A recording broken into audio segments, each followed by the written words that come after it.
আমি কবিগুরু রবীন্দ্রনাথ ঠাকুরের একটি কবিতা আপনাকে করব। কবিতার নাম রাজা ও রানী।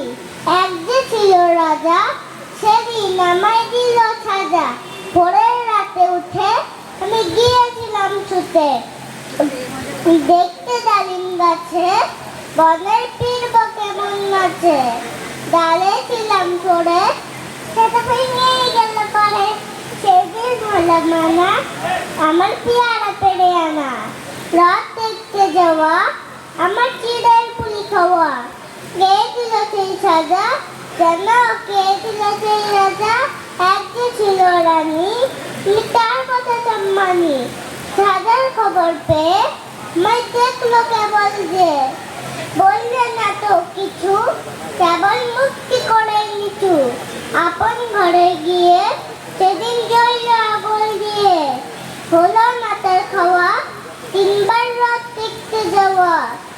নিল আমায় কোলে, সাজার সবার ছাড়া হলে। গলা ভাঙা ভাঙা, তার চোখ দুখানি রাঙা। কে দিল সেই সাজা, যেন কে ছিল সেই রাজা। এক যে ছিল রানী।